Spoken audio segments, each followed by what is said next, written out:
من يهده الله فلا مضل له ومن يضلله فلا هادي له ونشهد أن لا إله إلا الله وحده لا شريك له ونشهد أن سيدنا ونبينا ومولانا محمدا عبده ورسوله صلى الله تعالى عليه وعلى آله وأصحابه وبارك وسلم تسليما كثيرا.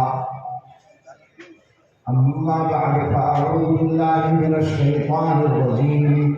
بسم الله الرحمن الرحيم. وما ينطق عن الهوى إن هو إلا وحي يوحى. وتعالى ارحموا من في الأرض يرحمكم من في السماء.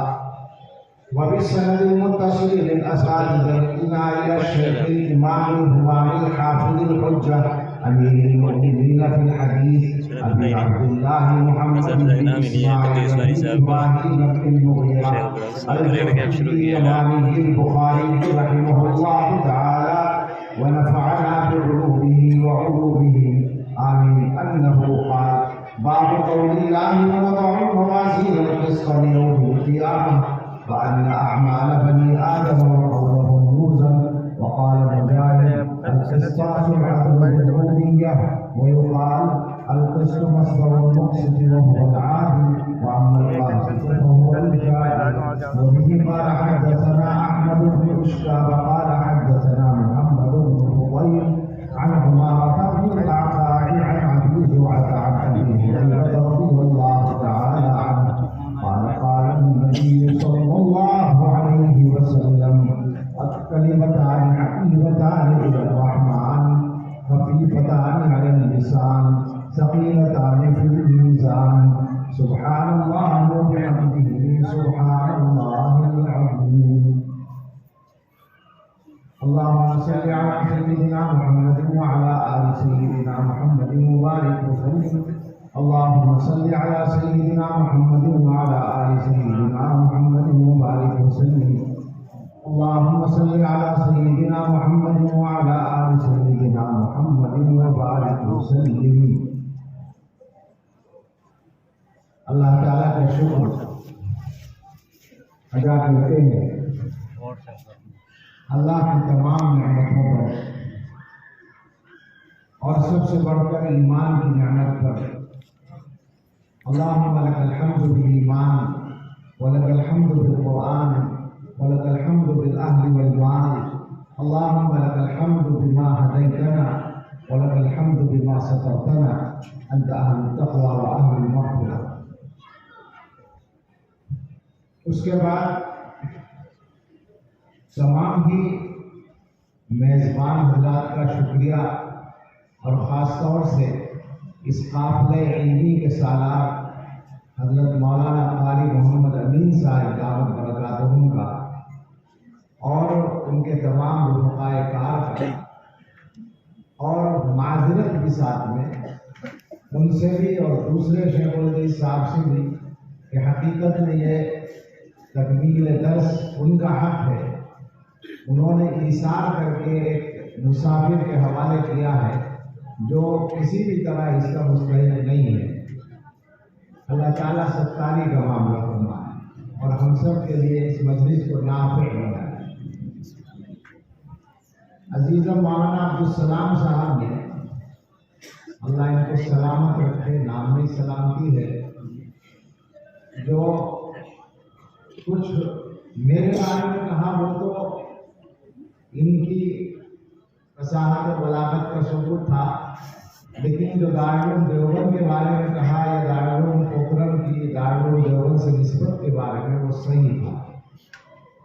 ہمارے یہاں ایک استاد محترم ہیں، ان سے کسی سفر کے دوران کسی آدمی نے پوچھا کہ دارالعلوم دیوبند کا رقبہ کتنا ہے، کتنے رقبے میں دارالعلوم دیوبند کی عمارتیں ہیں. تو انہوں نے کہا کہ مجھے پتہ نہیں. اس نے کہا کہ کیا آپ وہاں نہیں پڑھاتے؟ کہا پڑھاتا بھی وہی ہوں، رہتا بھی وہی ہوں، مکان بھی دارالعلوم کے احاطے ہی میں ہے. کہا پھر کیوں پتہ نہیں آپ کو کہ دارالعلوم کتنے رقبے میں ہے؟ انہوں نے جواب دیا کہ اصل میں دارالعلوم دیوبند صرف دیوبند میں نہیں ہے، ساری دنیا میں ہے، اس لیے مجھے پتہ نہیں کہ اس کا رقبہ کتنا ہے۔ اس اعتبار سے یہ دارالعلوم پوکرن بھی دارالعلوم دیوبند ہے، جیسا کہ آپ نے ابھی کہا۔ اور ایک چیز اور قابل ذکر ہے اس مناسبت سے، جس میں عینی شاہد تو نہیں ہوں، لیکن معتبر لوگ جو عینی شاہد تھے انہوں نے مجھے بتایا کہ ایک مرتبہ، یہ کوئی 20 برس پہلے کی بات ہوگی، 20-22 سال پہلے کی، امریکی حکومت کا کسی وزارت کے کسی دفتر کا نمائندہ دیوبند آیا۔ حضرت مولانا محبوب الرحمان صاحب رحمۃ اللہ علیہ محتمم تھے، ان سے ملا اور دارالعلوم دیکھنے کی خواہش ظاہر کی۔ انہوں نے کسی انگلش جاننے والے کو اس کے ساتھ بھیج دیا، انہوں نے اس کو گھما دیا، سارا دارالعلوم دیکھ کر جب وہ واپس آیا محتمم صاحب کے پاس تو کہنے لگا کہ آپ کا دارالعلوم بس اتنا ہی بڑا ہے۔ تو محتمم صاحب کو عجیب سمجھ میں نہیں آیا کہنا کیا چاہتا ہے، بھائی یہی ہے جو آپ نے دیکھا ہے، بہت بڑا ہے، لیکن آپ اس کو اس طرح کیوں پوچھ رہے ہیں؟ تو اس نے کہا کہ اصل میں میری جو ڈیوٹی ہے امریکی وزارت خارجہ کے خفیہ محکمے میں ہے، اور میرا جو مشن ہے، ڈیوٹی ہے میری، وہ دنیا کے اندر مسلمانوں کی مذہبی سرگرمیوں کی تفصیلات جمع کرنا ہے اور تحقیقات کرنا ہے۔ اس وجہ سے میں دنیا کے ان تمام ملکوں میں جاتا ہوں جہاں مسلمان قابل ذکر تعداد میں رہتے ہیں، اور میں ان کی دینی سرگرمیوں کی تحقیقات کرتا ہوں۔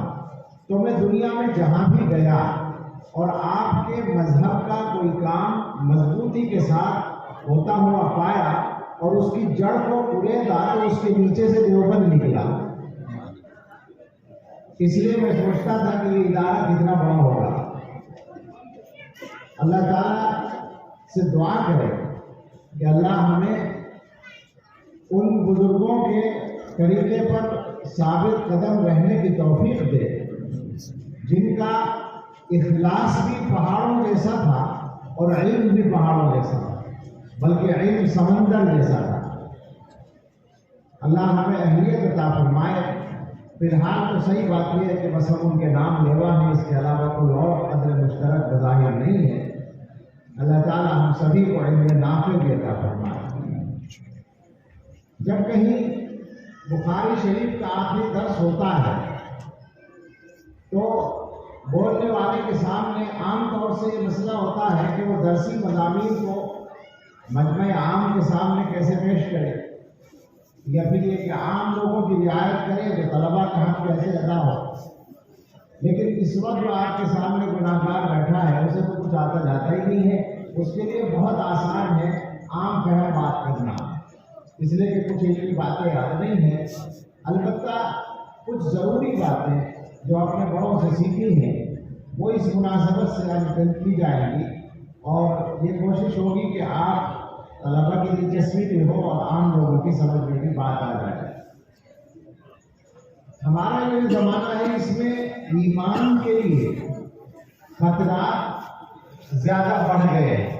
خطرات تو پہلے ہی سے رہے ہیں، لیکن ہمارے زمانے میں ایمان جانے کے خطرات زیادہ بڑھ گئے، یوں کہا جا سکتا ہے۔ یعنی دشمنوں کی سازشیں تو ہمیشہ رہی ہیں۔ قرآن میں اعلان ہے وَلَن تَرْضَىٰ عَنْكَ الْيَهُودُ وَلَا النَّصَارَىٰ حَتَّىٰ تَتَّبِعَ مِلَّتَهُمْ۔ ان کا منشا یہ ہے کہ آپ اپنا مذہب چھوڑیں، ان کے مذہب پر آئیں، لیکن موجودہ زمانے کے وسائل نے ان کے کام کو پہلے کے مقابلے میں آسان بنا دیا ہے۔ اس کی وجہ سے ہمارا نقصان پہلے کے مقابلے میں زیادہ ہو رہا ہے۔ اور میں چونکہ اس بہت زیادہ ہمیں موضوع کی تفصیل کرنے کا وقت نہیں، اشارے کر رہا ہوں کہ ان کی جو محنتیں ہیں ان کا خلاصہ تشکیک ہے، شک پیدا کرنا مذہب کے بارے میں، اسلام کے بارے میں، اللہ کے بارے میں، رسول اللہ صلی اللہ علیہ وسلم کے بارے میں، اسلام کے احکام کی تفصیلات کے بارے میں ان تمام چیزوں کے بارے میں شک پیدا کرنا مہم اور پلان کے مطابق چل رہا ہے.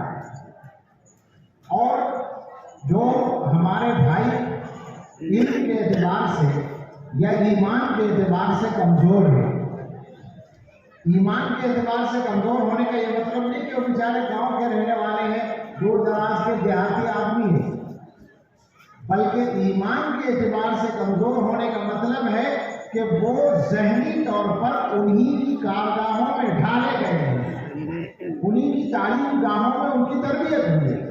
ہمارا وہ بیچارہ گاؤں کا آدمی جو ان کی تعلیم گاہ سے دور ہے، اس کا ایمان تو بہت پکا ہوتا ہے. ہم نے اپنے اساتذہ سے ایک لطیفہ سنا، اللہ تعالیٰ کے بارے میں بات کرتے ہوئے اساتذہ نے کہ اللہ کی توحید، اللہ تعالیٰ ایک ہے.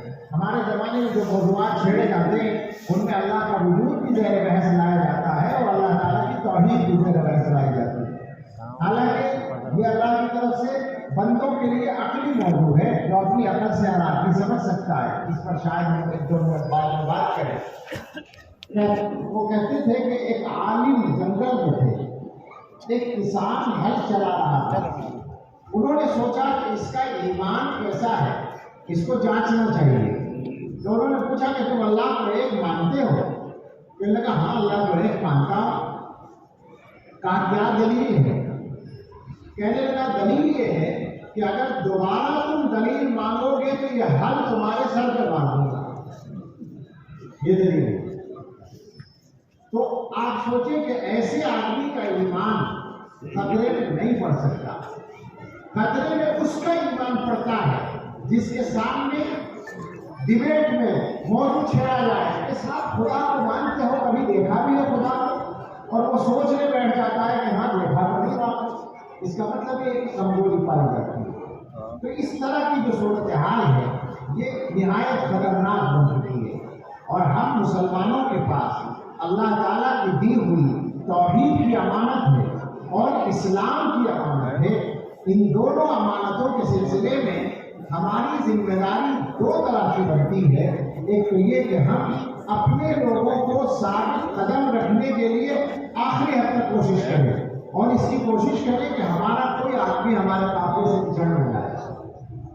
اور دوسرے اللہ کے وہ بندے جو ابھی تک اس امانت اور نعمت سے محروم ہیں ان تک اس نعمت کو منتقل کرنے کے لیے بھی محنت کریں. یہ ہماری ذمہ داری ہے. انسان دنیا میں ایک چیز کو فطرت سے مان لے تو آگے سب کچھ ماننا آسان ہوتا ہے. اور وہ فطرت میں اللہ کی طرف سے وہ چیز رکھی گئی ہے اور وہ ہے اللہ کا اقرار اور اللہ کی توحید کا عقیدہ. قرآن کریم میں یہ بات جگہ جگہ بیان کی گئی ہے. وہ الذی یصورکم فی البر والبحر حتی اذا کنتم فی الموت فی الفلک وجرین بهم بريح طیبة وفرحوا بها جاءتها ريح عاصف وجاءهم الموج من كل مكان وظنوا انه احيط بهم دعوا الله مخلصین له الدین. جب آدمی سمندر میں گرتا ہے اللہ کا پہلے سے انکار کرتا رہا ہو یا اللہ کے ساتھ شریک ٹھہراتا رہا ہو، لیکن جب اس کے سامنے زندگی اور موت کا مسئلہ آتا ہے تو ایک خدا ہی کو پکارتا ہے. دنیا کے اندر اللہ کا انکار کرنے والوں کا تناسب آج بھی بہت کم ہے، اگرچہ پہلے کے مقابلے میں بہت بڑھ گیا ہے. لیکن میرا خیال یہ ہے، میرا اس موضوع پر کوئی خاص مطالعہ نہیں ہے مگر میرا اندازہ ہے حالات کے تحت کہ جو لوگ اپنے آپ کو ایتھسٹ کہتے ہیں، ملحد کہتے ہیں، باقاعدہ مردم شماری میں مذہب کے خانے میں وہ اپنا مذہب نہیں لکھواتے ہیں کہ ہم ملحد ہیں، ہم منکر مذہب ہیں، منکر خدا ہیں. وہ لوگ بھی حقیقت میں دل سے خدا کے قائل ہوتے ہیں، وہی جو اللہ تعالیٰ نے کہا ہے. اور کبھی کبھی اس کے تجربے سامنے آتے ہیں. مجھے خود ایک آدمی نے بتایا کہ میرا ڈیبیٹ میں جانا ہوا اور موضوع یہی تھا اللہ کا وجود، اس بات سامنے خدا کا ثبوت ہے یا نہیں ہے، اور تیاری کر کے میں گیا انکار خدا پر. وہ ہو گیا تھا کچھ دنوں کے لیے ملحد، اس نے بتایا کہ میں انکار خدا پر تیاری کر کے گیا اور جب وہاں جا کر بولنے کا نمبر آیا تو میں نے آدھا گھنٹہ اللہ تعالیٰ کے وجود کے اس بات پر مضبوط تقریر کی۔ کبھی کبھی اللہ تعالیٰ اس طرح سے آدمی کو پلٹ دیتے ہیں۔ تو اگر انسان اپنی فطرت کے ساتھ اکیلا چھوڑا جائے تو وہ مانے گا کہ اس کائنات کا ایک خالق ہے اور وہ ایک ہی ہے، اس کا کوئی شریک نہیں ہے۔ یہ انسان کی مجبوری ہے۔ ہم تو یہ سمجھتے ہیں کہ توحید کو ماننا انسان کی مجبوری ہے، انسان اس کے بغیر حقیقت میں اپنے ذہن کا خلا پر نہیں کر سکتا۔ جہاں انکار خدا ہوگا اور جہاں انکار توحید ہوگا وہاں ایسا خلا ہوگا کہ جس کا کوئی حل آدمی کے پاس نہیں ہوگا۔ اس موضوع کو اور زیادہ تفصیل میں دکھانے کا موقع نہیں ہے۔ اب یہ کرنا ہے کہ جب انسان یہ مان لے کہ اس کا ایک خدا ہے، اس کا ایک مالک ہے، وہ وحدہ لا شریک لہ ہے، وہ خالق ہے، اس نے پیدا کیا ہے، اس نے دنیا میں بھیجا ہے، آزمانے کے لیے بھیجا ہے، دنیا میں یہ دیکھنے کے لیے بھیجا ہے کہ تم زندگی کیسی گزارتے ہو، تو یہ بالکل فطری بات ہے کہ پھر اس کی طرف سے اس کی مرضی بتانے کا بھی کوئی انتظام ہونا چاہیے۔ یہ وحی کا مسئلہ ہے۔ جو لوگ وحی کا انکار کرتے ہیں وہ اگر خدا کو مانتے ہیں تو ان کے لیے وحی کا انکار کرنے کی کوئی گنجائش نہیں ہے۔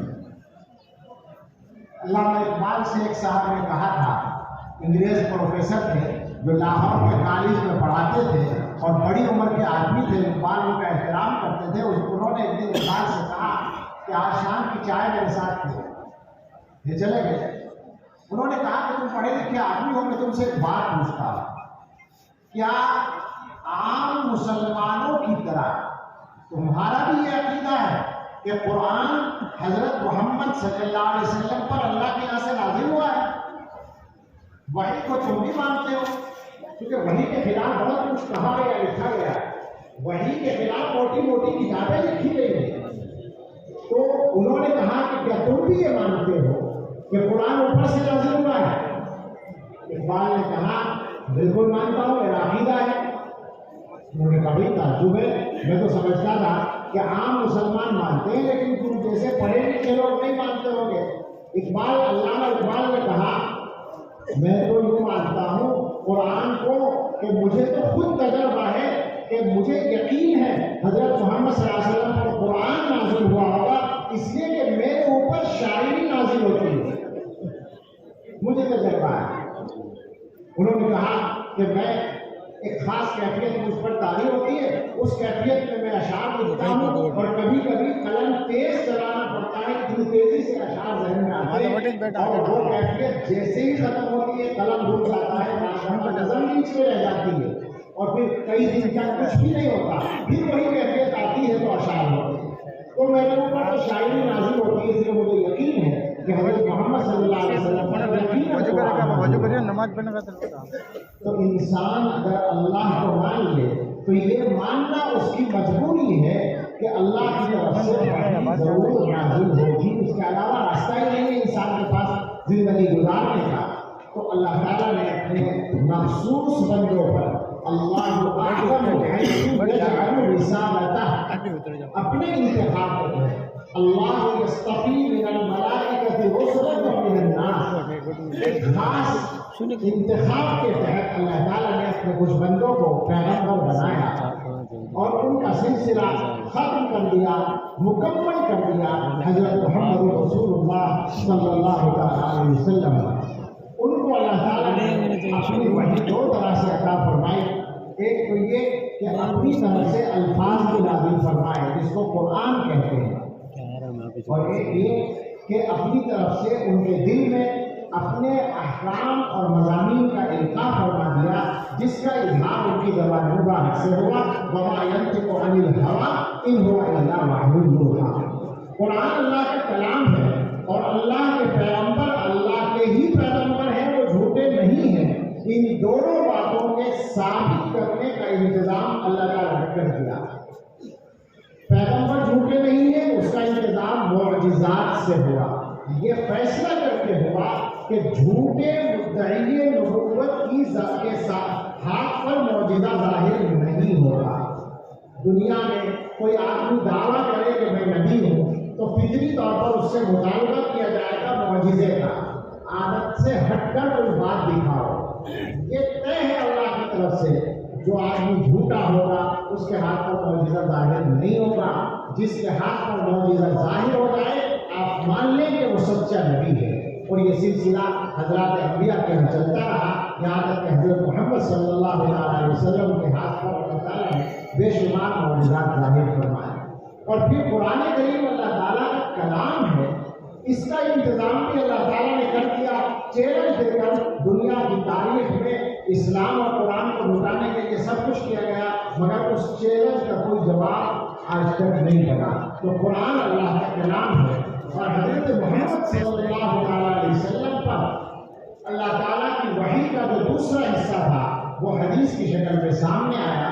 اس کی تفصیلات میں جانے کی ضرورت نہیں ہے، تاریخ بیان کرنے کی ضرورت ہے، لیکن یہ عرض کرنا ہے کہ وہ اللہ تعالیٰ کی وحی ہے۔ پیغمبر علیہ السلام کچھ فرمائیں یا کوئی کام کریں یا ان کے سامنے کوئی کام کیا جائے اور اس کو باقی رکھیں، اس پر نکیر نہ کریں۔ اقوال النبی، افعال النبی، تقریرات النبی صلی اللہ علیہ وسلم، تو وہ لازمی طور پر اللہ تعالیٰ کے حکم کے مطابق ہوگا۔ جو لوگ یہ دعویٰ کرتے ہیں کہ حسبنا کتاب اللہ، وہ حقیقت میں کتاب اللہ کو بھی نہیں مانتے۔ جو آدمی یہ کہتا ہے کہ میں حدیث کے بغیر قرآن پر عمل کروں گا، میرے لیے قرآن کافی ہے، تو اس کا مطلب یہ ہے کہ وہ قرآن ہی کو نہیں مانتا، اس لیے کہ قرآن ہی کہتا ہے وما ينطق عن الهوى إن هو إلا وحي يوحى، قرآن ہی کہتا ہے وما أرسلنا من رسول إلا ليطاع بإذن الله، قرآن ہی کہتا ہے قل إن كنتم تحبون الله فاتبعوني يحببكم الله، اور وہ شمار ہے۔ لہذا اسلام ان دونوں چیزوں سے مل کر بنتا ہے، قرآن سے اور نبی اکرم صلی اللہ علیہ وسلم کے الفاظ یا افعال یا تقریرات کے مجموعے سے۔ اس کو حدیث کہتے ہیں۔ حدیث کی خدمت ہوئی، بے پناہ خدمت ہوئی۔ حدیث کی خدمت کی ایک تاریخ ہے، اور وہ تاریخ بھی اس امت کی خصوصیات میں سے ہے۔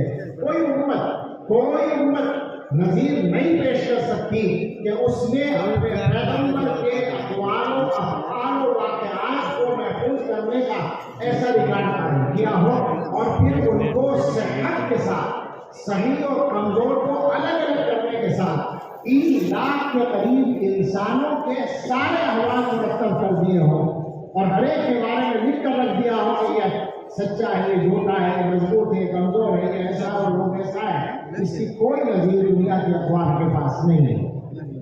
حدیث کی خدمت کا سلسلہ یہ چلا اور یہ پہنچا امام بخاری رحمۃ اللہ علیہ۔ ہمارے سامنے وہ صحیح بخاری ہے جس کو اللہ تعالیٰ نے قبولیت کی معراج پر پہنچایا۔ 2 باتیں بس ذکر کرتے ہیں۔ ایک تو یہ کہ ابو علی مروزی کہتے ہیں کہ انہوں نے خواب میں دیکھا کہ رسول اللہ صلی اللہ تعالیٰ علیہ وسلم فرماتے ہیں اِلَى مَتَى تُدَرِّسُ کتاب الشافعی وما تُدَرِّسُ کتابی، تم کب تک شافعی کی کتاب پڑھاتے رہو گے، میری کتاب نہیں پڑھاؤ گے؟ انہوں نے کہا رسول اللہ آپ کی کتاب کون سی ہے؟ فرمایا محمد بن اسماعیل بخاری کی صحیح۔ تو بخاری شریف کو رسول اللہ صلی اللہ علیہ وسلم نے اپنی کتاب فرمایا۔ اور دوسری خصوصیت نقل کی علماء نے 8ویں صدی میں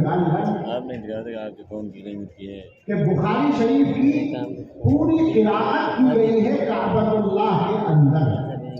اس طرح قرآن کے بعد بخاری وہ دوسری کتاب ہے جو کعبۃ اللہ میں پڑھی گئی۔ یہ اس کی مقبولیت کی 2 کے 2 شواہد ہیں۔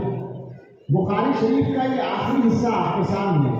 اس کے ذیل میں 2-3 باتیں خاص طور سے حضرات علماء کی توجہ کے لیے، اور اپنے جو دلالہ سامنے ہیں وہ بھی علماء بن گئے، ان کی توجہ کے لیے عرض کرنی ہے۔ امام بخاری رحمۃ اللہ علیہ نے اپنی اس کتاب کی تکمیل کی ہے اس مضمون پر جو آپ کے سامنے ہے۔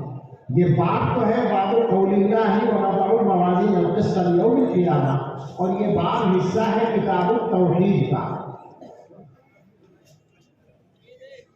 سوچیں ذرا، امام بخاری جیسا آدمی جو ایک ایک حدیث کی صحت کا پورا اطمینان کرنے کے بعد غسل کر کے اور 2 رکعت نماز پڑھ کے حدیث درج کرتا ہے، وہ کتاب کی تکمیل کر رہا ہے ایک ایسے عنوان پر جس کا خلاصہ ہے باطل فرقوں کا رد۔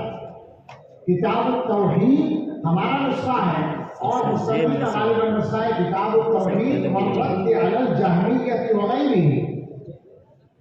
یہ بیان ہے توحید کا اور یہ تردید ہے جہمیہ اور ان کے علاوہ فرقوں کی۔ تو امام بخاری اپنی کتاب کی تکمیل فرق باطلہ کی تردید پر کر رہے ہیں۔ علماء کو جانتے ہی ہیں اور عام مسلمان بھی جانتے ہیں، مگر ہمارے زمانے میں ذرا سا کہیں کچھ دھوکہ ہوتا ہے، اس لیے صفائی سے عرض کرنا ہے کہ اللہ تعالیٰ نے اپنے پیغمبر صلی اللہ علیہ وسلم کو جو ہدایت دے کر بھیجا اس کا وارث صحابہ کرام کو بنایا اور اس کے لیے امت کے سامنے ایک معیار رکھ دیا حضور علیہ السلام کی زبان سے، جس کو ما انا علیہ و اصحابی کہتے ہیں۔ امت کے لیے ضروری ہے اگر وہ ہدایت پر قائم رہنا چاہے تو سنت کے طریقے کو پکڑے اور صحابہ کے طریقے کو پکڑے۔ ہر دور میں باطل فرقے جو پیدا ہوئے وہ ان 2 بنیادوں سے ہٹنے کی بنیاد پر پیدا ہوئے۔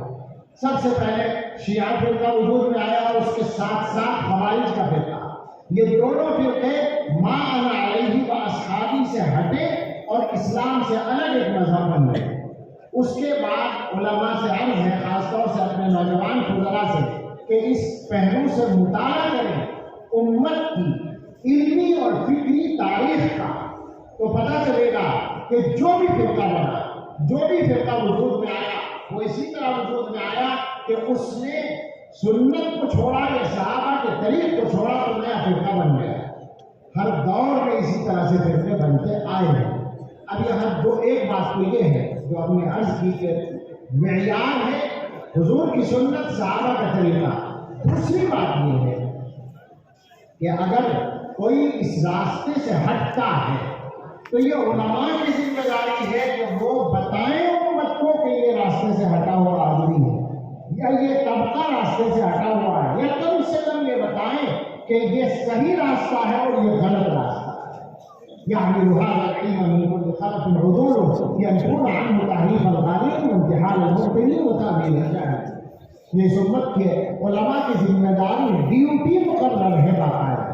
ہمارے زمانے میں جو میں کہہ رہا تھا کہ غلط فہمی ہو جاتی ہے وہ یہ ہے کہ بعض احباب یہ سوچتے ہیں کہ اختلافی بات نہ کی جائے، تو آپ سمجھ لیں اچھی طرح سے ہم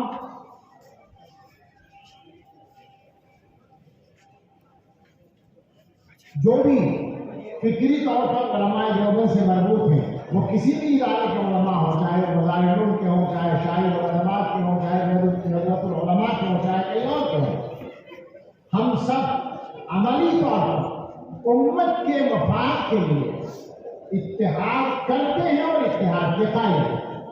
لیکن جب صحیح اور غلط راستے کے ممتاز کرنے کا مسئلہ آئے گا تو ہماری ذمہ داری ہے کہ ہم صحیح کو صحیح کہیں اور غلط کو غلط کہیں۔ میں سنا دیا کرتا ہوں، ایک مرتبہ بمبئی میں ایک پروگرام میں دعوت دی گئی اور اس میں عنوان تھا امت مسلمہ میں اتحاد کیوں اور کیسے۔ میں نے کہا کہ آپ کے اس عنوان میں 2 سوال ہیں، ایک تو یہ کہ امت مسلمہ میں اتحاد کیوں، اس کا تو جواب یہ ہے کہ کیوں نہیں۔ جو امت ایک ہے تو اتحاد تو ہونا چاہیے۔ میں نے کہا یہ اصل سوال نہیں ہے، اصل سوال اگلا ہے کہ اتحاد کیسے ہو۔ میں نے کہا اس کے جواب میں 2 طریقے ہیں میرے پاس۔ ایک طریقہ تو یہ ہے کہ میں اتحاد کے موضوع پر ایک پرجوش تقریر کروں 15-20 منٹ، میں یہ کہوں کہ امت کا بیڑا غرق کر دیا مسلک کے اختلاف میں، اور اختلاف کرنے والوں نے اور مفادات والوں نے یہ کر دیا اور وہ کر دیا، اور امت ایک ہے اور اسے متحد ہونا چاہیے اور اسی سے پلائی دیوار ہونا چاہیے اور یہ ہونا چاہیے اور وہ ہونا چاہیے۔ جو آج کل فیشن ہے اتحاد پر تقریر میں، معاف کیجیے گا میری بات اگر کوئی سخت ہو، میں کسی متعین آدمی پر طنز نہیں کر رہا، ایک فکر پر بات کر رہا ہوں جو چل رہا ہے، اتحاد کی باتیں کرتے ہیں۔ ایسے لوگوں کے گھر کی ایک بالش زمین پر کوئی قبضہ کر لے اور پھر وہ اتحاد دکھائے تو میں جانتا ہوں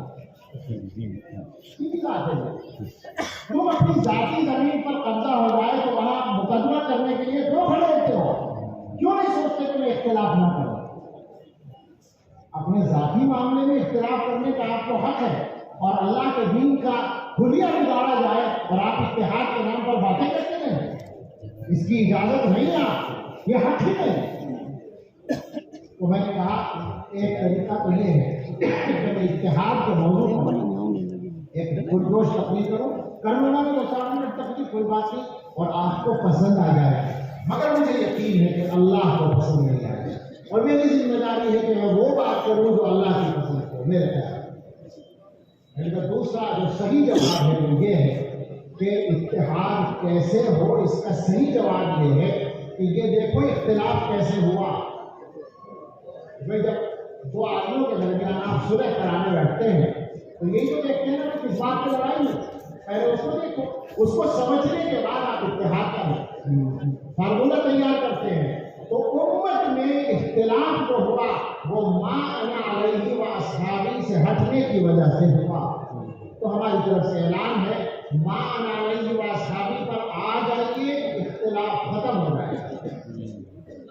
اور اگر آپ اس معیار کو نہیں مانتے تو پھر آپ کے ساتھ اتحاد کرنے سے اللہ کے رسول صلی اللہ علیہ وسلم کا منع ہے، ہم مجبور ہیں، ہم اختیار نہیں، ہم آپ کے ساتھ کیسے چاہتے ہیں؟ اگر آپ اس معیار کو نہیں مانتے تو ہم آپ کے ساتھ اتحاد نہیں کرنا، اس لیے کہ حضرت خانوی رحمۃ اللہ علیہ نے فرمایا ہر اختلاف مذموم نہیں ہوتا اور ہر اتحاد محمود نہیں ہوتا۔ باطل کے ساتھ اتحاد کہاں سے محمود ہو جائے؟ ویسے میں کیا بتاؤں اس کا، باطل سے تو اختلاف ہی کرنا پڑے گا تبھی تو سب بات صحیح رہے گی۔ اس کے بعد میں نے یہ کہا کہ اگر کچھ لوگ ایسا سمجھتے ہو کہ ما انا علیہ و اصحابی پر وہ ہیں اور ہم سمجھ رہے کہ نہیں ہیں، یا وہ ہمارے بارے میں سمجھ رہے ہیں کہ ہم نہیں ہیں، تو بیٹھ کے بات کرنا کیا ہو جائے گا، لیکن اس معیار کو ماننا پڑے گا، اس معیار سے ہٹ کر ہم اتحاد نہیں کر سکتے۔ تو امام بخاری رحمۃ اللہ علیہ کا طرز عمل ہم سب کے لیے سبق ہے کہ وہ صحیح بخاری کی تکمیل کر رہے ہیں فرق باطلہ کے رد پر۔ ان کا رد یوں کرنا پڑا کہ ان کی ایک گمراہی تھی، اور گمراہی کی وہ بنیاد ہر دور میں رہی ہے، وہ معتزلہ ہو، جہمیہ ہو، قدریہ ہو، جبریہ ہو، کرانیہ ہو، خطاریہ ہو، فلاں فلاں جتنے بھی، اکثر و بیشتر کی گمراہی کی بنیاد یہ تھی کہ انہوں نے عقل کو شرع سے آگے رکھا۔ ہمارے زمانے میں بھی جتنے لوگ گمراہ ہوتے ہیں وہ عقل کو آگے رکھتے ہیں، شرع کو پیچھے رکھتے ہیں، یہی ان کی غلطی ہوتی ہے۔ اور اس کی ایک میں مثال پیش کر دوں اگر آپ کی اجازت، وہ مثال بہت کم لوگوں کو ہضم ہوگی جلدی سے، لیکن علماء سمجھ جائیں گے فوراً۔ ہمارے زمانے کے غیر مقلد بھائی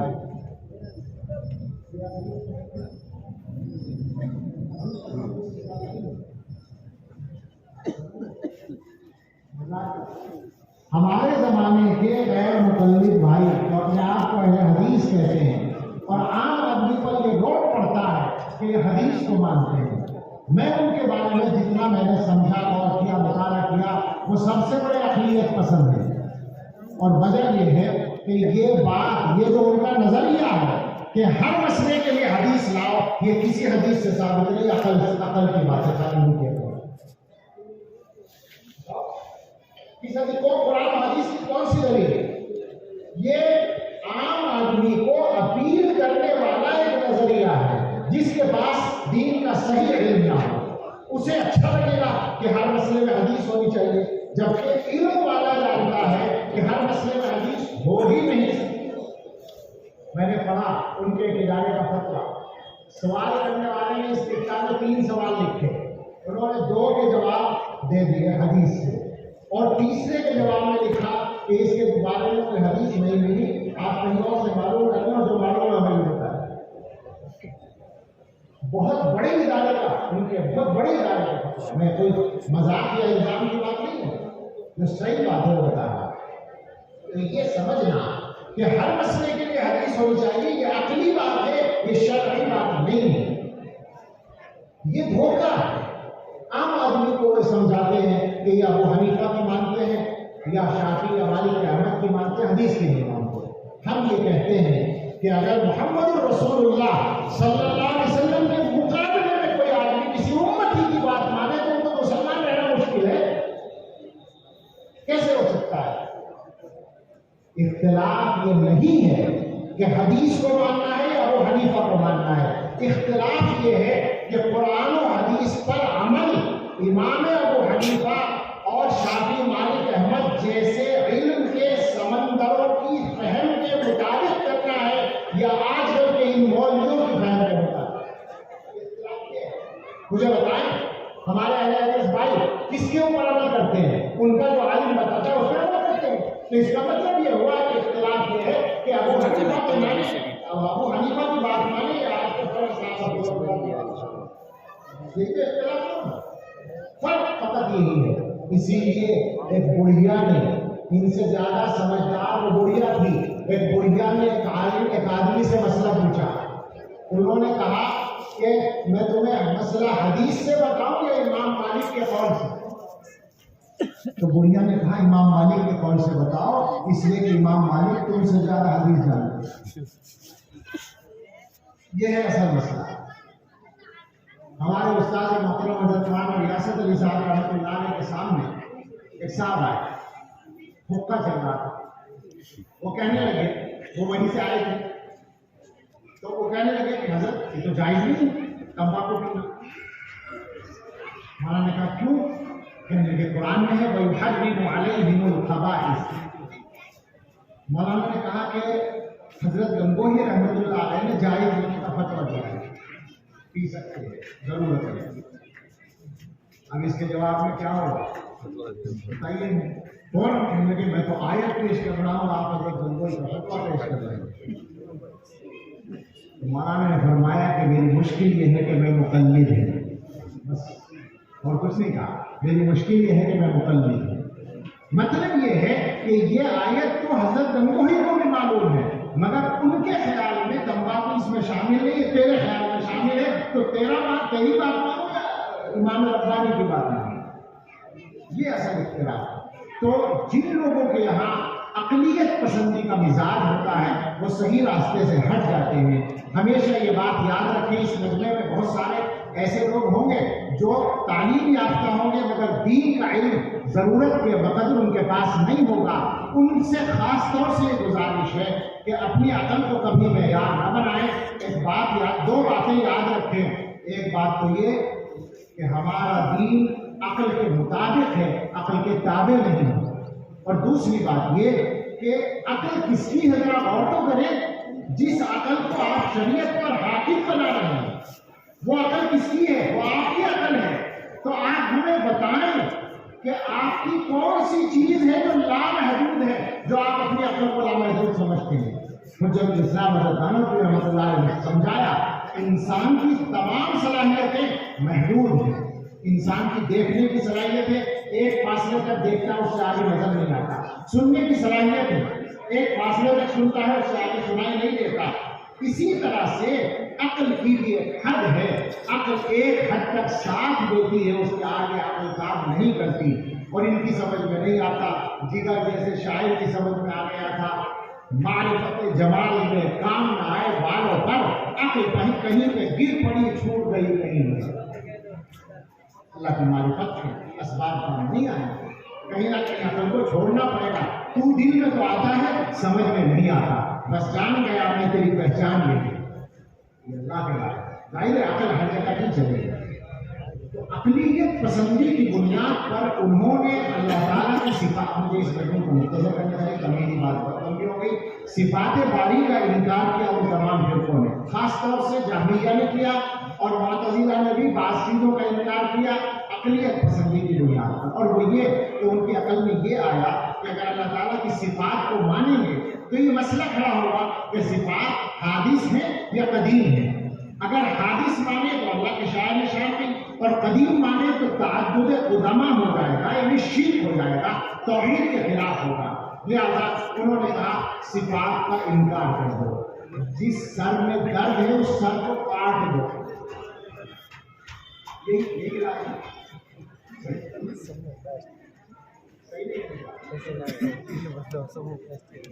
دعا کرو اس کی، لوگوں سے پوچھ لو، مسئلہ آنندے کے لیے تم جاتا ہے، اگر سمجھ میں نہیں آتا لوگوں سے پوچھ لو، علم والوں سے پوچھ لو۔ صفات کا اہل سنت نے کہا کہ کیا مصیبت آئی ہے، اللہ تعالیٰ اپنی صفات بیان کرتے ہیں، رسول اللہ صلی اللہ علیہ وسلم اللہ کی صفات بیان کرتے ہیں، اور آپ کہتے ہیں اللہ کی کوئی صفات نہیں ہے۔ کیا بات ہے؟ آپ ہوتے کون ہیں؟ آپ کو حق کس نے دیا انکار کرنے کا؟ آپ زیادہ سے زیادہ یہ کہہ سکتے ہیں کہ ہماری محدود عقل میں نہیں آ رہا، اس کا اقرار کرو، پھر ہم سمجھا دیں گے۔ علماء اہل سنت نے کہا صفات تو اللہ تعالیٰ کے کمال کی دلیل ہے۔ صفات باری تعالیٰ، اللہ تعالیٰ کے ساتھ یہ صفات جو ہے وہ سب قدیم ہیں، اور اس میں تعدد قدامہ کچھ نہیں، ذات الگ ہے، صفات الگ، شرک کا لازم ہے۔ یہ توحید ہے علماء یہ توحید ہے اہل سنت والجماعت کی۔ اہل سنت نے کہا اللہ تعالیٰ کے لیے ہر طرح کی صفات ثابت ہیں، ایک صفات ذات ہے، ایک صفات افعال ہے، دونوں طرح کی صفات اللہ کے لیے ثابت ہیں۔ اب اس تفصیل میں جانے کا موقع نہیں کہ صفات ذات اور صفات افعال کے سلسلے میں اشاعرہ اور ماتریدیہ کا اختلاف بیان کیا جائے، لیکن اتنا ذہن میں رکھیں طلبہ کہ صفات ذات سات ہیں، حیات، علم، قدرت، ارادہ، سمع، بصر، کلام، یہ اللہ تعالیٰ کی صفات ذات ہیں، اور اس کے علاوہ جو صفات ہیں وہ صفات افعال ہیں۔ اللہ تعالیٰ کے لیے تمام صفات ثابت ہیں۔ امام بخاری رحمۃ اللہ علیہ نے کتاب التوحید میں اللہ تعالیٰ کی مختلف صفات کو ثابت کیا ہے۔ آخری جو باب ہے باب قول اللہ ورفع الموازین القسط لیوم القیامہ، اس میں بھی صفت کو ثابت کیا ہے، لیکن اس میں بحث یہ چلی ہے کہ اصل ترجمہ الباب کی غرض کیا ہے۔ آپ کو معلوم ہے کہ امام بخاری کے تراجم امت کے علماء کے غور و فکر کا محور و مرکز رہے ہیں، اور الامام العصر حضرت علامہ انور شاہ کشمیری رحمۃ اللہ علیہ نے فرمایا ہے کہ مجھے ایسا لگتا ہے کہ بعض تراجم کی صحیح مراد ابھی بھی متعین نہیں ہوتی۔ تو اس بات کے سلسلے میں بھی اختلاف ہے۔ عام طور پر شعراء کا یہ خیال ہے کہ امام بخاری رحمۃ اللہ علیہ وزن اعمال کو ثابت کر رہے ہیں جو معتزلہ کا رد ہے۔ معتزلہ یہ کہتے تھے کہ اعمال کو تولا نہیں جائے گا۔ عجیب بات ہے، اللہ تعالیٰ کہتے ہیں اعمال کو تولیں گے، وہ کہتے ہیں نہیں تولیں گے۔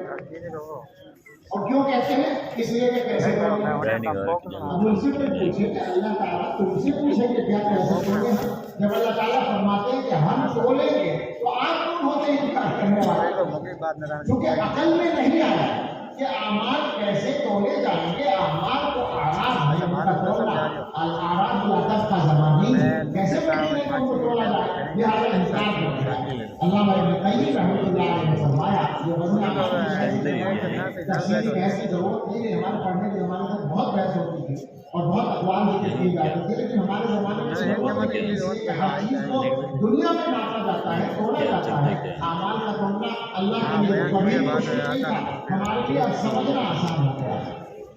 علامہ ابن قیم رحمۃ اللہ علیہ نے فرمایا جو لوگ وزن اعمال کا انکار کرتے ہیں وہ قیاس مع الفارق کرتے ہیں۔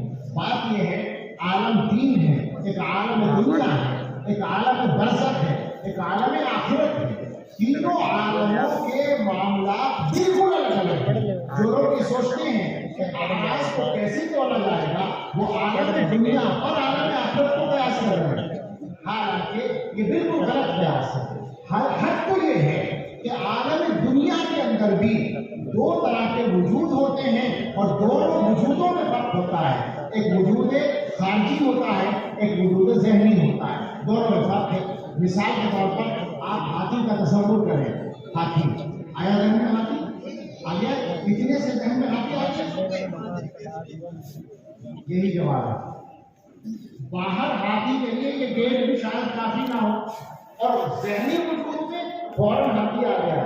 تو اس کا مطلب یہ ہے کہ عالم دنیا کے دو وجودوں میں اتنا بڑا فرق ہے، تو عالم دنیا اور عالم آخرت میں کتنا بڑا فرق ہوگا؟ یہ قیاس مع اس وجہ سے انہوں نے حضرت اعمال کا انکار کر دیا. امام بخاری رحمۃ اللہ علیہ نے حضرت اعمال کو ثابت کیا. لیکن دیگر شرح کی بات یہ ہے کہ یہاں کچھ اور مسئلہ ہے. وہ مسئلہ آپ جانتے ہیں معتزلہ ہی کا کھڑا کیا ہوا مسئلہ تھا، اور وہ یہ تھا کہ وہ خلق قرآن کے قائل تھے. چونکہ وہ صفات کا انکار کرتے تھے تو کلام اللہ قرآن جو اللہ تعالیٰ کی صفت ہے اس کا بھی انکار کرتے تھے، اور یہ کہتے تھے کہ یہ مخلوق ہے، یہ قدیم چیز نہیں ہے. اور یہ بات ذہن میں رکھیں کہ ہر دور میں باطل نظریات نے حکومتوں کا سہارا لیا ہے، حکومتوں پر اثر انداز ہو کر ان کو استعمال کیا ہے. چنانچہ انہوں نے بنو عباس کے خلفاء مامون اور اس کے بعد ان کے بیٹے معتصم کو متاثر کر لیا، اور ان کی طرف سے یہ مسئلہ علماء کے سامنے کھڑا کیا گیا کہ اس میں اپنی رائے ظاہر کریں. تو اس زمانے کے علماء نے جو صحیح بات تھی وہ کہی، اور بہت سے علماء نے اس میں آزمائشیں برداشت کی، جن میں سب سے نمایاں نام ہے حضرت امام احمد بن حنبل رحمۃ اللہ علیہ. ہمارے اکابر کا تمام اوپر سے نیچے تک یہ طریقہ ہے کہ انہوں نے صحیح بات کے لیے، حق بات کے لیے ہمیشہ آزمائشیں برداشت کی ہیں. امام احمد رحمۃ اللہ علیہ کو 70 سال کی عمر میں جیل میں ڈالا گیا، 27 مہینے جیل میں رکھا گیا، اور روزانہ باہر لا کر 2 کوڑے مارے جاتے تھے. اور دیکھنے والا یہ کہتا ہے کہ اگر ہاتھی کو بھی مارے جاتے تو دل بلا اٹھتا، ایسے کوڑے مارے جاتے تھے. بعد میں آزمائش ختم ہونے کے بعد حضرت نے بتایا کہ جب پہلی بار مجھے کوڑے مارنے کے لیے لے جایا جا رہا تھا، بھیڑ تھی ایک وہاں پر، تو کسی نے پیچھے سے میرا کرتا پکڑ کے کھینچا. میں نے مڑ کر دیکھا تو ایک اجنبی آدمی تھا. وہ کہنے لگا آپ مجھے نہیں پہچانتے ہوں گے لیکن میرا نام ضرور سنا ہوگا، میں ابو الہیثم ڈاکو ہوں. اس زمانے کا ایک بڑا مشہور ڈاکو تھا جس کا نام ابو الہیثم تھا. ڈاکو بہت غیر شہرت کے لیے کوئی صحیح اچھا ہی ہونا ضروری نہیں ہے. شہرت تو نام اس طرح بھی ہوتا ہے. ہمارے زمانے میں انگریزوں کے دور میں ہمارے علاقے میں سلطانہ ڈاکو تھا، شاید آپ لوگوں نے نام سنا ہو. میں نے اس کی سوانح پڑھی ہے، سلطانہ ڈاکو کی سوانح 30-40 صفحات کا ایک چھوٹا سا رسالہ تھا. اس میں یہ لکھا تھا کہ اسے جب ڈاکہ ڈالنا ہوتا تھا تو وہ پولیس کو خط لکھتا تھا کہ میں فلاں تاریخ کو 9:15 پر فلاں سیٹ کے یہاں آؤں گا. اب پولیس انتظام کرتی تھی، فورس لگاتی جاتی تھی اس سیٹ کے گھر کے چاروں طرف. اس سے 1 گھنٹہ پہلے کسی دوسرے گاؤں کو جا کر ڈاکہ ڈالتا تھا، اور وہاں سے لوگ بھاگ کر ادھر پولیس کے پاس آتے تھے. ساری پولیس وہاں پہنچ جاتی تھی اور وہ اپنے طے شدہ وقت پر 9:15 پر وہیں آ جاتا تھا جہاں پر اس نے چیلنج کیا. مگر بہت مشکل سے گیا، بہت زمانے تک بچتا رہا، اور اس کی وجہ یہ لکھی تھی کہ وہ مالداروں کے یہاں سے ڈاکے ڈال کر غریبوں کے گھروں میں پہنچاتا تھا. تو سارے لوگ اس کو پناہ دیتے تھے، جس کے گھر میں بھی کوئی چائے چھپا دیتے تھے، پکڑا بھی جاتا تھا سب کے ساتھ. خیر، اس نے کہا امام احمد رحمۃ اللہ علیہ سے، میں ابو الہیثم ڈاکو ہوں، آپ نے میرا نام سنا ہوگا. میرے بارے میں سرکاری ریکارڈ آپ دیکھ سکتے ہیں کہ میں نے الگ الگ وقتوں میں کل ملا کر 18,000 کوڑے کھائے ہیں.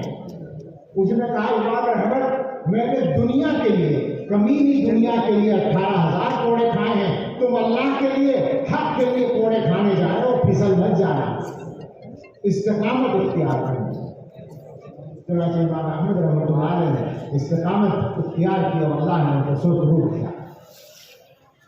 اس کے بعد یہ مسئلہ آگے بڑھا، وقت آگے بڑھا، اور امام احمد کے ماننے والوں میں غلو پیدا ہو گیا.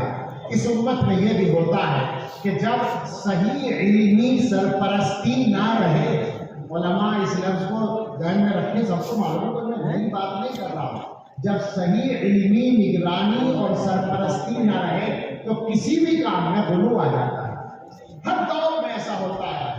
تصوف اس کی بہت شاندار مثال ہے کہ تصوف میں بہت جلدی غلو آ جاتا ہے. اب میں دوسری چیز کا نام نہیں لینا چاہتا، سمجھ جائیں، جہاں بھی علمی نگرانی نہیں ہوگی وہاں غلو آ جائے گا، اور اس غلو کو ٹھیک کیے بغیر امت کی گاڑی صحیح چل نہیں سکے گی. علماء کو ہو سکتا ہے آزمائشیں اٹھانی پڑے مگر یہ تو اس علم کا راز ہے جو ادا کرنا پڑے گا. جس کو حجام دل عزیز اس کی گلی میں جائے کیوں؟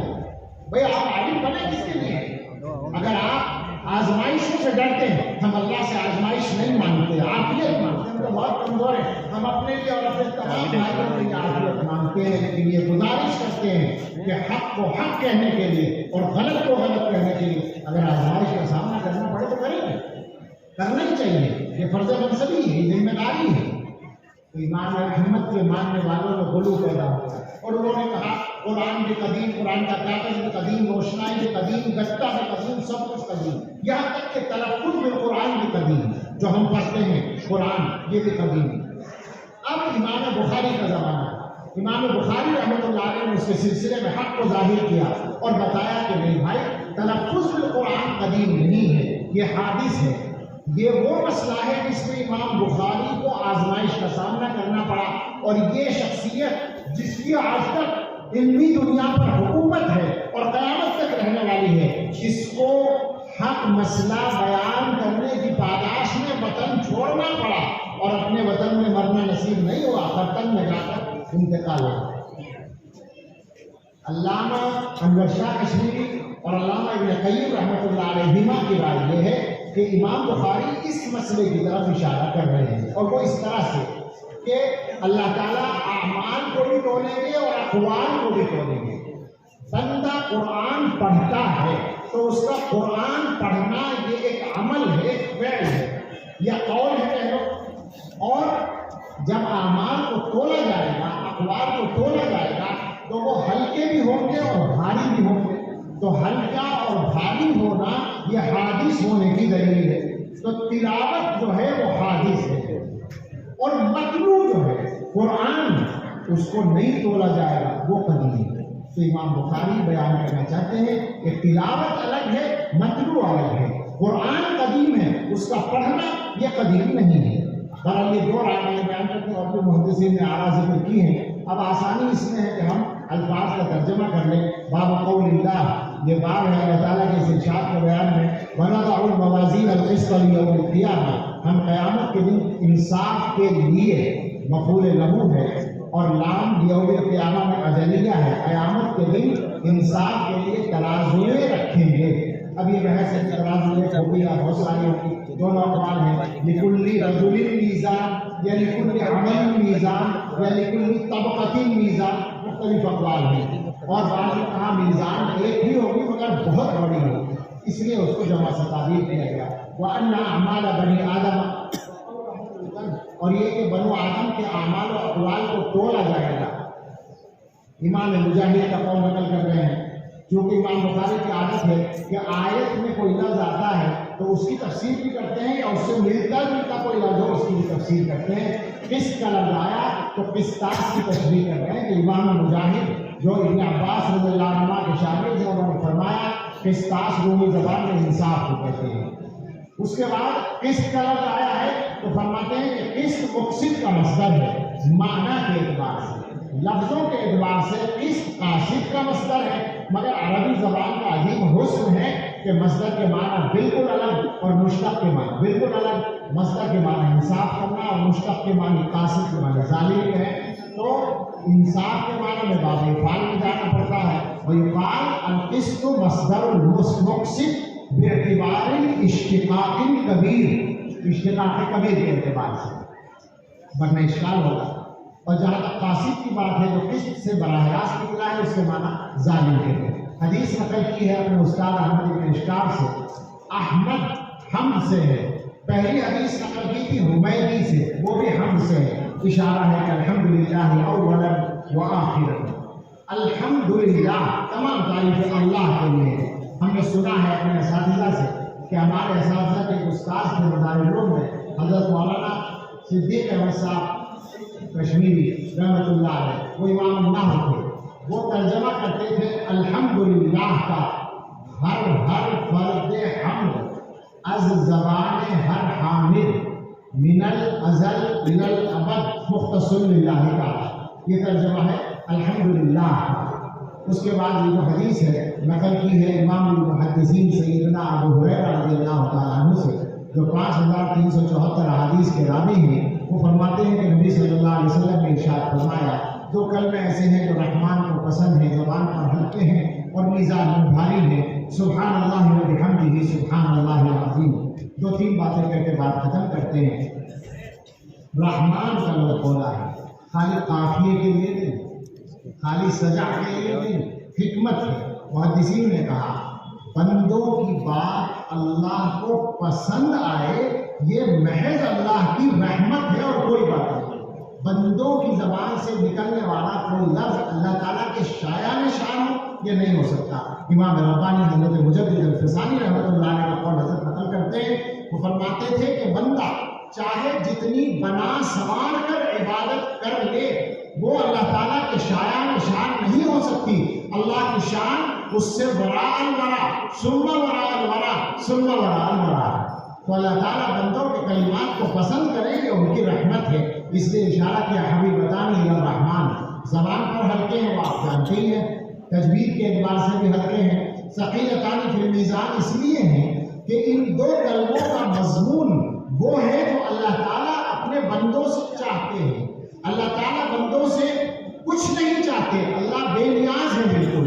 اللہ تعالیٰ کی شان بہت عجیب ہے۔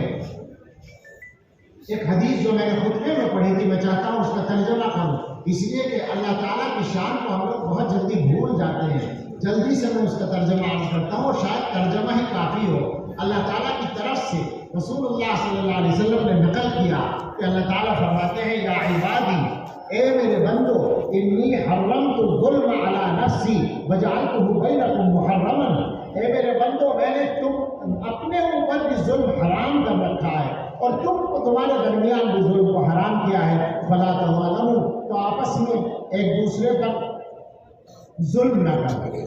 پہلی ہدایت تو یہ دی، اللہ تعالیٰ کی عادت ہے کہ اللہ تعالیٰ ظلم نہیں کرتی، ان کی صفت ہے، اور بندوں سے بھی اللہ تعالیٰ یہ چاہتے ہیں کہ وہ ظلم نہ کریں۔ حقیقت یہ ہے کہ ہم مسلمان اگر اسی ایک نقطے کو پکڑ لیں تو دنیا کے بہت سارے مسئلے حل ہو جائیں۔ بہت سادہ سی بات ہے جو سچی ہے مگر کڑوی ہے، اور عام طور سے سچی بات کڑوی ہوتی ہے، اور وہ یہ ہے کہ ہم مسلمانوں میں جس آدمی کو آپس میں دوسروں کی بات نہیں ہے، غیروں کے مقابلے میں تو ہم بالکل خرگوش ہیں، لیکن آپس میں اگر کسی پر موقع مل جائے ظلم کرنے کا تو ہم چھوڑتے نہیں ہیں۔ ظلم سے باز رہنے کی وجہ فقط یہ ہے کہ موقع نہیں مل رہا ہے ظلم کرنے کا۔ یہاں تک کہ وہ رشتہ جو سب سے زیادہ ہمدردی کا رشتہ ہے، شوہر بیوی کا، قرآن کریم میں بتایا گیا کہ سکون کے لیے دیا گیا ہے اور دونوں کے درمیان ہمدردی پیدا کر دی گئی ہے۔ اس رشتے میں بھی یہی ہوتا ہے کہ موقع ملے تو شوہر ستاتا ہے بیوی کو، اور اگر اللہ کے فضل سے کوئی بیوی شوہر نما مل جائے تو وہ گردن ناپ دیتی ہے۔ دونوں طرف سے ہوتا ہے۔ جبکہ مذاق تو نہیں ہے، یہ تو سچائی ہے بھائی، بہت سارے گھر ایسے ہیں جن کے اندر شوہر بیوی بن جاتا ہے بیچارہ۔ آپ نے پڑھا ہوگا نا وہ لطیفہ کہ کسی نے اعلان کیا تھا کہ یہاں 2 لائنیں لگائی جا رہی ہیں، دونوں کو الگ الگ انعام دیا جائے گا۔ ایک لائن میں وہ شوہر آئیں جو بیویوں سے ڈرتے ہوں، اور ایک لائن میں وہ شوہر کھڑے ہوں جو بیویوں سے نہ ڈرتے ہوں۔ تو ڈرنے والی لائن میں سارے شوہر کھڑے تھے، نہ ڈرنے والی لائن میں بھی ایک صاحب کھڑے تھے۔ تو منتظمین نے ان سے جا کر کہا کہ ماشاءاللہ آپ بہت بہادر ہیں، بیوی سے نہیں ڈرتے، کہ لیکن نہیں بابا وہی مجھے کھڑا کر کے گئی ہے کہ یہیں کھڑا ہونا پڑے۔ مگر صحیح بات یہ ہے کہ عموماً ایسا نہیں ہے، بلکہ گھر کے معاملات کی خرابی میں مردوں کا دخل، مجھے معاف فرمائیں، مردوں کا مطلب زیادہ ہے اور خواتین بھی ہے، جو انصاف کی بات ہے وہ یہ ہے مردوں کا دخل زیادہ ہوتا ہے، اس لیے کہ مرد کے پاس طاقت بھی ہے اور مرد کے پاس عقل بھی زیادہ ہے۔ اگرچہ وہ مانیں گی نہیں، لیکن جو سچائی ہے وہ یہی ہے۔ تو مرد کی ذمہ داری ہے کہ وہ معاملات کو صحیح کرنے کے لیے اپنی عقل کا استعمال کرے، اور ہمارے سامنے اس کے نمونے ہیں ازواج مطہرات اور رسول اللہ صلی اللہ علیہ وسلم کے جو واقعات ہیں وہ اس طرح کے ہیں۔ ہمارے یہاں ایک چھوٹا سا واقعہ یاد آ گیا، میں سنا دو۔ ایک صاحب کی اہلیہ کا انتقال ہوا، وہ بوڑھے ہیں، اتفاق سے ملاقات ہوئی میں نے تعزیت کے کلمات کہے تو وہ رونے لگے. بڑی عمر کے آدمی 78 سال عمر. تو تعجب ہوا جبکہ 2 مہینے ہو گئے تھے انتقال. میں نے کہا آپ پر بہت اثر ہے. تو انہوں نے فرمایا کہ بات اصل میں یہ ہے کہ 78 سال میری عمر ہے. 20 سال کی عمر میں نکاح ہوا تھا. 58 سال ہم ساتھ رہے. 58 سال کا ساتھ نبھانے کے بعد وہ دنیا سے گئی ہے. میں سوچتا ہوں کہ کوئی ایسا واقعہ یاد آ جائے کہ اس نے مجھے تکلیف پہنچائی ہو تاکہ میرا غم کچھ ہلکا ہو. کوئی واقعہ یاد نہیں. ایسی بھی کہ جس نے 58 سال تک شوہر کو کبھی تکلیف پہنچائی ہی نہیں. اصل یہی ہے مسلمانوں کے پاس جو رسول اللہ صلی اللہ علیہ وسلم کا نمونہ ہے وہ اتنا شاندار ہے کہ مسلمانوں کے گھروں میں کم سے کم گڑبڑ نہیں ہونی چاہیے. مگر کیا کریں, ہم کون سی چیز میں اپنے راستے پر قائم ہیں تو اس میں قائم ہوں گے. روز جھگڑے کھڑے رہتے ہیں. ارے بھائی جھگڑا ہو بھی جائے تو ایک اصول ہے. ہمارے حضرت اس موضوع پر بہت کچھ بیان کرتے ہیں اور ان کے بیانات اور کتابوں میں اس پر مواد ہے. علماء سے گزارش ہے کہ اس کو پڑھ کر لوگوں کو پہنچائیں. ایک مثال دیتا ہوں میں. حضرت نے فرمایا بہت ساری چیزیں بیان کی, اس میں ایک بات یہ کہی کہ عام جو غلطی ہے وہ یہ ہے کہ شوہر اور بیوی دونوں ایک دوسرے کے مزاج کی رعایت نہیں کرتے. جبکہ یہ بات موٹی سی ہے بالکل کہ مرد مرد ہے, عورت عورت ہے, دونوں کا مزاج اللہ نے الگ الگ بنایا ہے. بطور مثال ایک بات وہ یہ کہ عورتوں کا مزاج یہ ہوتا ہے, مردوں کا مزاج یہ ہوتا ہے کہ اگر ان کے دماغ پر کوئی بوجھ ہے تو وہ خاموش رہتے ہیں, کم بولتے ہیں, سوچتے ہیں, حل کرنے کی کوشش کرتے ہیں مسئلے کو. اور عورت جو ہے اس کا مزاج یہ ہے کہ جب اس کے دماغ پر کوئی بوجھ ہو تو وہ زیادہ بولتی ہے. اب کیا ہوتا ہے, مرد گھر میں آیا اور کوئی بوجھ لے کر آیا تو وہ خاموش آ کر بیٹھ گیا. اب بیوی پورے دے گی, کوئی بات کہے گی, مرد بیچارہ پریشان ہے, اس نے جواب نہیں دیا تو بیوی کو غصہ آئے گا, پھر کچھ کہے گی, اب پھر جواب نہیں ملا یا کچھ تیز جواب نہیں دیا تو کہے گی لوگ مجھے ڈانٹنا شروع کر دیا, وہیں لڑائی ہو جائے گی. اگر بیوی یہ سوچے کہ یہ مرد اس کا مزاج یہی ہے, اس کے دماغ پر کوئی بوجھ ہے, جب تھوڑی دیر کے بعد آرام سے ہو جائے گا تو بات کر لیں گے, مگر نہیں وہ یہ رعایت ہی نہیں کرتے. بالکل اسی طرح شوہر کا معاملہ ہے. شوہر صاحب گھر آئے, بیوی کے دماغ پر کوئی بوجھ ہے, اب اس نے بات کرنی شروع کی تو دنیا کے سارے شوہروں کا معاملہ ہے, بالکل سب کا. آدھی بات سن کر کہیں گے کہ بس بس میں سمجھ گیا. کیا خیال ہے, نہیں کرتے ہو؟ سب کا یہ حال ہے. بڑے سمجھدار ہوتے ہیں نا مرد میں, عقل زیادہ ہوتی ہے تو بیچارے کی بات پوری نہیں ہونے دیتے, آدھی بات سن کر روک دیتے ہیں, اس کی بھڑاس نہیں نکلتی ہے, غصہ آتا ہے. اب اگر دونوں ایک دوسرے کی رعایت کر لیں تو مسئلہ حل ہو, لڑائی نہ ہو. بالکل حضرت کے یہاں یہ ہوا کہ ایک جوڑا شوہر بیوی حضرت کے پاس آئے, دونوں بیٹھے حضرت سے اور پڑھے لکھے بھی تھے, مالدار بھی تھے. انہوں نے آخر یہ کہا کہ ہم دونوں کے درمیان انبن چل رہی ہے اور ہم نے یہ فیصلہ کیا ہے کہ ہم 6 مہینے کے بعد الگ ہو جائیں گے. تو ایک سمجھداری تو یہ کہ فوری فیصلہ نہیں کیا, ورنہ ہمارے مسلمان بھائیوں میں اکثر تو یہ ہوتا ہے کہ جہاں ذرا سی ناگواری ہوئی تو فیصلہ پہلے ہے اور بعد میں ہے. انہوں نے کہا کہ ہم نے فیصلہ کیا کہ اب 6 مہینے بعد الگ ہو جائیں گے, لیکن چونکہ آپ ہمارے شیخ ہیں دونوں کے تو ہم نے یہ سوچا کہ آپ سے مشورہ بھی کر لیں. ہم نے ابھی ماں باپ کو بھی نہیں بتایا ہے. تو حضرت نے فرمایا کہ آپ نے بہت اچھا کیا. اس کے بعد دونوں سے الگ الگ بات کی, وہ پردے میں تھی عورت, دونوں سے بات کر کے حالات کو سمجھ گیا اور کوئی مسئلہ نکلا کہ کاروباری پریشانی چل رہی تھی, لہٰذا شوہر گھر آتا تھا تو اس کا موڈ ایسے ہی ہوتا تھا, بیوی اس کو چاہتی تھی کہ وہ ڈھنگ سے بات کرے, یہی جھگڑا تھا. تو حضرت نے ان سے فرمایا کہ 6 مہینے کے بعد آپ لوگ کیا فیصلہ کریں اس میں آپ آزاد ہیں, دخل نہیں دوں گا, لیکن 6 مہینے تک تو ساتھ ہیں تو اس وقت تک سنت کے 2 کام ہیں ان پہ عمل کر لیں. کہا کیا؟ آپ حضرت نے فرمایا شوہر سے کہ آپ جب گھر میں داخل ہوں تو باہر کاروبار کے جو بوجھ ہیں وہ باہر ہی چھوڑ کے آیا کریں, یعنی گھر میں داخل ہوں فریش موڈ میں, اور سلام کہہ کے داخل ہو، بس اتنا کہنا اور کچھ نہیں۔ اور بیوی سے کہا کہ جب شوہر آئے تو آپ ان کے سلام کا خوشی سے جواب دے دیں، مسکرا کے، اور معلوم کرنے کوئی ضرورت ہو، کوئی کچھ چاہیے، کوئی بات ہو، ان کا استقبال ٹھیک سے کریں، بس اتنا کریں اور کچھ نہیں۔ ایک ہفتے کے بعد دونوں واپس آئے اور کہنے لگے کہ ہماری سمجھ میں بات آ گئی، اب اپنا فیصلہ بدل رہے۔ تو یہ مسئلہ ہے، اسلام میں زندگی کے آداب کو برتنا بہت آسان ہے، سب کچھ سکھایا گیا ہے، مگر ہم سیکھنا نہیں چاہتے۔ تو اللہ تعالیٰ نے فرمایا آپس میں ظلم نہ کرو۔ ظلم کبھی کبھی لوگ اولاد تک پر کر دیتے ہیں، ظلم بھائیوں پر کر دیتے ہیں، ظلم پڑوسیوں پر کر دیتے ہیں۔ میں سچ کہتا ہوں، مجھے عادت ہے کہ میں اپنے مسلمان بھائیوں کو تکلیف پہنچانے والی بات کرتا ہوں، مقصد یہ ہوتا ہے کہ ٹھیک ہو۔ میں یہ کہتا ہوں کہ تم آپس میں جب ظلم سے نہیں رک سکتے تو دوسروں سے کیسے امید رکھتے ہو کہ تم نے ظلم نہ کرے؟ غلط بات ہے۔ مسلمان اگر آپس کے ظلم کو ختم کر دیں گے نا تو مسئلے آسان ہو جائے گی ساری دنیا۔ اللہ نے فرمایا کہ تمہارے درمیان میں ظلم کو حرام کیا ہے تو آپس میں ظلم نہ کرو۔ اس کے بعد باری تعالیٰ نے اپنی شان بیان فرمائی، یا عبادی کلکم ضال الا من ہدیتہ فاستہدونی اہدکم، اے میرے بندو تم میں سے ہر ایک گمراہ ہے سوائے اس کے جسے میں ہدایت دوں، مجھ سے ہدایت مانگو میں ہدایت دوں گا۔ یا عبادی کلکم جائع الا من اطعمتہ فاستطعمونی اطعمکم، اے میرے بندو تم میں سے ہر ایک بھوکا ہے سوائے اس کے جسے میں کھلاؤں، لہذا مجھ سے مانگو کھانا، میں تمہیں کھلاؤں گا۔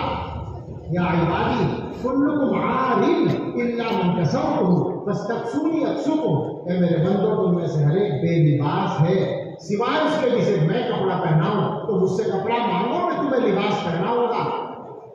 اس کے بعد فرمایا یا عبادی لو ان اولکم وآخرکم وانسکم وجنکم کانوا علی اتقى قلب رجل منکم ما زاد ذلک فی ملکی شیئا، اے میرے بندو اگر تمہارے اول و آخر جن و انس سب کے سب جمع ہو کر ایک ایسے آدمی کی طرح بن جائیں جو سب سے زیادہ مجھ سے ڈرنے والا ہو، یعنی جیسے حضرت محمد صلی اللہ علیہ وسلم جیسے بن جائے سارے انسان، تو اس کی وجہ سے میری بادشاہت میں ذرا بھی بڑھوتری نہیں ہوگی، میں پہلے ہی اتنا بڑا ہوں۔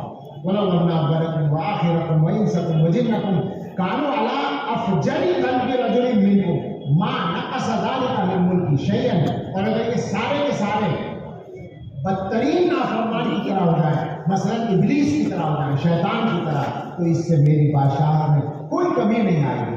اور فرمایا اے میرے بندو اگر تمہارے اول و آخر سب کے سب ایک میدان میں جمع ہو جائیں اور ہر آدمی اپنی خواہش مانگے، وَآتَيْتُ كُلَّ وَاحِدٍ مَسْأَلَتَهُ، اور میں ہر ایک کی خواہش پوری کر دوں، تو مَا نَقَصَ ذَلِكَ مِمَّا عِندِي إِلَّا كَمَا يَنقُصُ الْمِخْيَطُ إِذَا أُدْخِلَ الْبَحْرَ، اس کی وجہ سے میرے خزانوں میں اس طرح کمی آئے گی جیسے سمندر میں سوئی ڈالنے سے، سوئی میں ایک قطرہ بھی پانی خرچ نہیں ہوگا، دنیا کی کوئی مشین بتا نہیں سکتی کہ سمندر میں کوئی پانی کم ہوا ہے، ایسے میرے خزانے ہیں۔ تو یہ اللہ تعالیٰ کی شان ہے، اللہ کی ذات بے نیاز ہے۔ اللہ تعالیٰ اپنے بندوں کے عمل کو پسند کریں، یہ ان کا کرم ہے، اور پسند کرنے کی بنیاد ہوتی ہے نیت۔ تو اللہ تعالیٰ اپنے بندوں سے دو باتیں چاہتے ہیں، ایک تو یہ چاہتے ہیں کہ بندے شرک نہ کریں، شرک نہ کریں، اور اللہ تعالیٰ سے ہر عیب کی نفی کریں۔ اللہ وحدہ لا شریک لہ ہے، ان کا کوئی مثل نہیں، ان کا کوئی شریک نہیں، ان کا کوئی وزیر و مشیر نہیں، ان کی کوئی اولاد نہیں، ان کے کوئی والدین نہیں، ان کی کوئی بیوی نہیں، ان کا کوئی معاون نہیں۔ اللہ ہر عیب اور ہر ضرورت سے پاک ہے۔ ایک تو اللہ تعالیٰ یہ چاہتے ہیں، یہ مضمون ادا ہوتا ہے سبحان اللہ سے، اور دوسرے اللہ تعالیٰ یہ چاہتے ہیں کہ جو کچھ تمہارے پاس ہے وہ سب یہ یقین رکھو کہ میرا دیا ہوا ہے، جو حمد کرو میری کرو، تعریف کرو میری کرو، یہ مانو کہ دینے والا میں ہوں، میرے علاوہ کوئی دینے والا نہیں۔ تم تو خود اقرار کرتے ہو ایاک نعبد و ایاک نستعین، خواہ دوسروں کے دروازوں پر جا کر سر جھکاتے ہو، ہاتھ پھیلاتے ہو۔ تو اللہ تعالیٰ چاہتے ہیں کہ بندے اللہ کی حمد کریں، وَبِحَمْدِهِ میں یہ مضمون ہے۔ تو جو دو باتیں اللہ تعالیٰ اپنے بندوں سے چاہتے ہیں وہ دونوں جامعیت کے ساتھ ان کلمات میں آ گئی ہیں، اس لیے یہ دو کلمے اللہ تعالیٰ کو پسند ہیں۔ اور آخر میں یہ بات ہم سب کو یاد رکھنی ہے کہ اللہ تعالیٰ کے یہاں اعمال کو تولا جائے گا، گنا نہیں جائے گا۔ ذرا غور کریں، تولا جائے گا، گنا نہیں جائے گا۔ ایک آدمی 100 رکعت پڑھ لے دکھاوے کے لیے اور ایک آدمی 2 رکعت پڑھ لے اخلاص کے ساتھ، وزن کس میں ہوگا؟ 2 رکعت میں جو اخلاص کے ساتھ پڑھی گئی ہے۔ انما الاعمال بالنیات سے آغاز ہوا اور انتہا اس پر ہو گئی، نیت صحیح ہوگی تو عمل میں وزن پیدا ہوگا۔ اپنی نیتوں پر محنت کریں میرے بھائیوں۔ سچی بات یہ ہے، ہم ہم بڑھاپے کی طرف آ گئے اور مدتیں ہو گئی مدرسوں میں وقت گزارتے ہوئے، مولوی کے ماحول میں بچپن سے رہے، والد بھی عالم، اور 35 سال ہو گئے مدرسے میں پڑھاتے ہوئے۔ ہم نے تو جو کچھ سیکھا اور سمجھا اس کا خلاصہ یہ ہے کہ انما الاعمال بالنیات دنیا کے سارے کاموں میں دائی و سائر ہے، اور جس آدمی کو نیت کی تصحیح حاصل ہو جائے وہ اعلیٰ درجے کا صوفی اور اعلیٰ درجے کا تزکیہ پایا ہوا شخص ہے۔ یہ سب سے بڑی محنت کا کام ہے۔ خاص طور سے اپنے عزیز طلباء سے اور حضرات علماء سے درخواست ہے کہ اس موضوع پر محنت کریں، جی جان سے لگ کر محنت کریں، نیت کے صحیح ہونے پر یقین کریں۔ جب نیت صحیح ہوگی تمام کاموں میں برکت ہوگی، اعمال میں برکت ہوگی اور خدمت میں نافعیت پیدا ہوگی، علماء کے تمام کاموں میں نافعیت پیدا ہوگی نیت کی برکت سے۔ اللہ رب العزت ہم سب کو تصحیح نیت کی بھی توفیق دے اور حسن عمل نصیب فرمائے اور ہمارے اعمال میں نافع